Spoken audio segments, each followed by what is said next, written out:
Hey, what's going on, everybody? Today we are going to replace the inducer motor in your furnace. This model is a carrier, so the first thing we're going to do is, turn the power off to that furnace and also turn the gas off going to the furnace. And one of the biggest things we're going to do is go to the fuse panel box, look for the one that's marked furnace, and turn it off. Safety is very important and you can never be too safe. After turning the power off to the furnace, remove the front plate of it by lifting it up and sitting it to the side. Once the plate has been removed, go ahead and remove the two wires from the motor. On this particular model, it was a black and a white wire. The black wire was on the top, the white wire was on the bottom. After removing the wire, now let's move this piece that's connected to the motor first. Get this out the way. I think it's maybe a pressure switch, but I'm not 100% sure. So let's just move that out the way and sit it to the side. Now we're going to take our 1/4 inch wrench, and this little guy has one job to do, at least for now. So we're going to use it to get behind that hard to reach screw that's at the bottom of that inducer motor. As you can see, there's a pipe right there blocking me, so I can't use a drill. So just use the wrench. So in case you was wondering, this is what's going on. This should be spinning freely, but it's rusted and is rubbing up against something, and that's the reason why it needs to be replaced. Basically, it went out.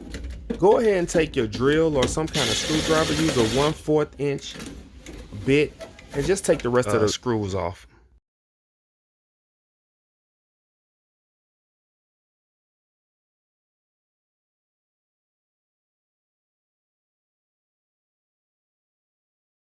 So now that we got the inducer motor off, the tools that we are going to use are those vice grips, the 1/4 inch wrench, and the Allen key.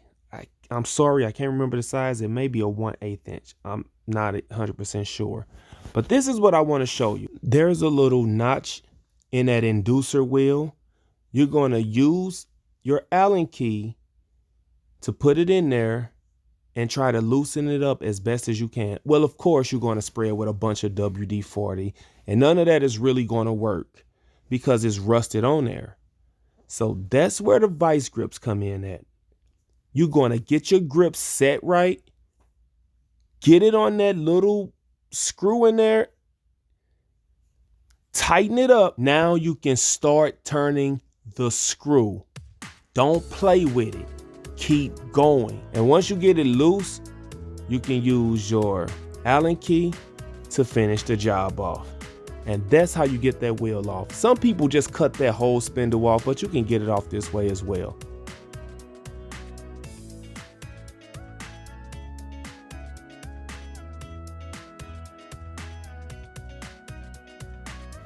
So we have the wheel off. The next thing we want to do is go ahead and take our drill or screwdriver, something with that 1/4 inch bit on it, and we're going to free the motor from the housing part of it. Sounds complicated, but it's really not. Just take the 3 little screws off, and now you can remove that plate and sit that to the side. We are almost done. At this point, all we're really trying to do is free the plate up. We're going to move the old motor from the plate just so we can put the new motor onto the plate. That's it. That's all we're trying to do. So we have 3 screws that's holding that motor onto that plate. Have your 1/4 bit and just take it off. Simple as that.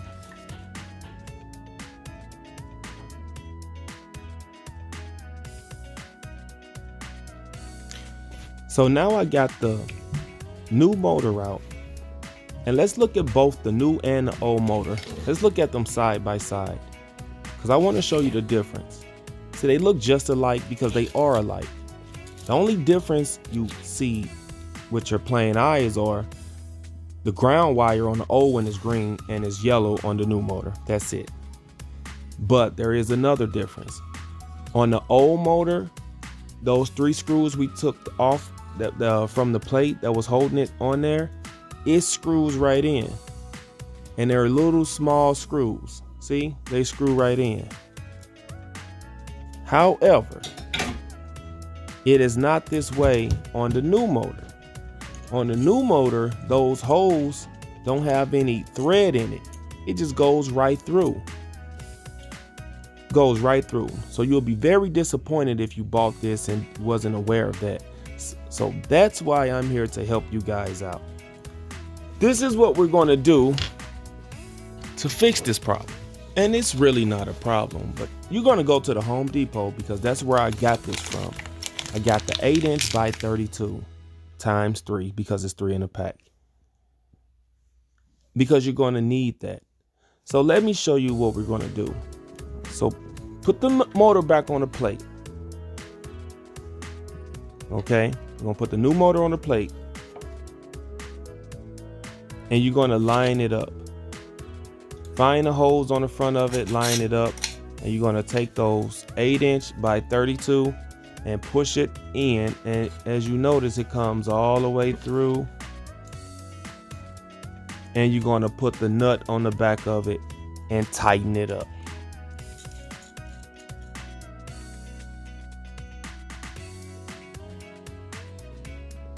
And you're going to do the same thing for the other hole. You're only going to use 2 of these screws.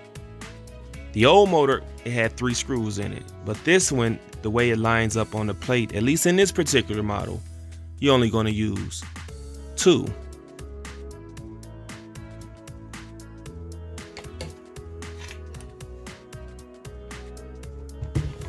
And just to make sure that those screws don't go anywhere or come loose, you're going to put your grips on the back of that nut, get your impact drill or a screwdriver, and tighten it up.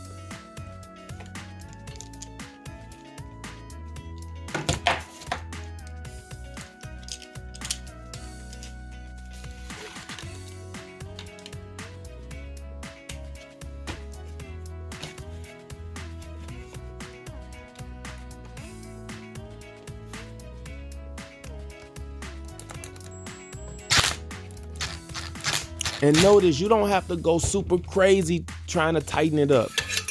It only can go so far, so don't go crazy with it.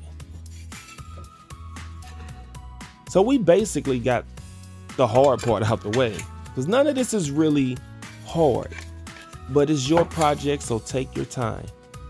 So once you get the motor on that first plate, now it's time to connect the second part of the plate.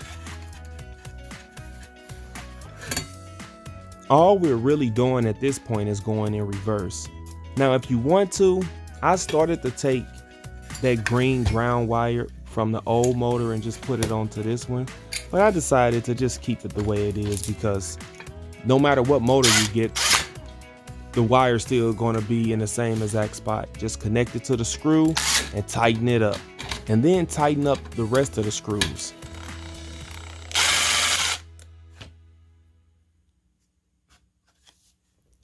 Last but not least, let's get this inducer wheel connected to the rest of the housing. First thing you want to do is that little spindle right there in the middle, it's a flat surface part on it. And if you look on the wheel, it's a part that's flat. See, this is what you want to do right here. Once you get it there, you tighten it up. But don't push that wheel all the way back. Get it toward the edge and then tighten it. See? Just like that. The ideal is for this wheel to spin freely. Just like so. That's what you want. If it's not spinning freely, make the necessary adjustments.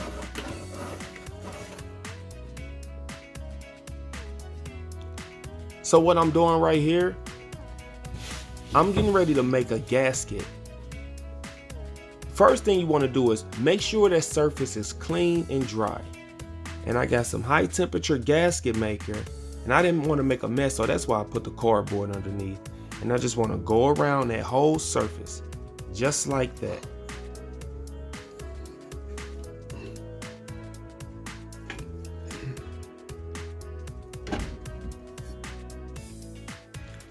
Now at this point, you want to be extra careful not to get none of that gasket maker on the inducer wheel. Get it in there nice and straight.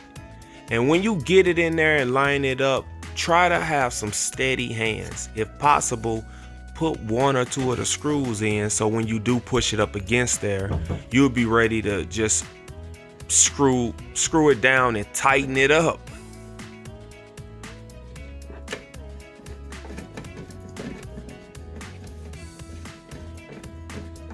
Just like that. Now that we got that inducer in place, we connected the wires. Now we're going to put that inducer fan on.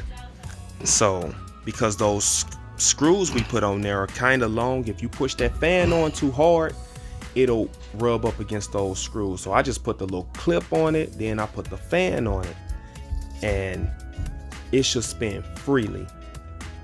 Now my old inducer fan was broke. It broke a while back. I just never bothered trying to get another one because I knew it was going to need to be replaced. Now turn the power back on, turn the gas back on, turn the furnace back on, and then just wait for the action.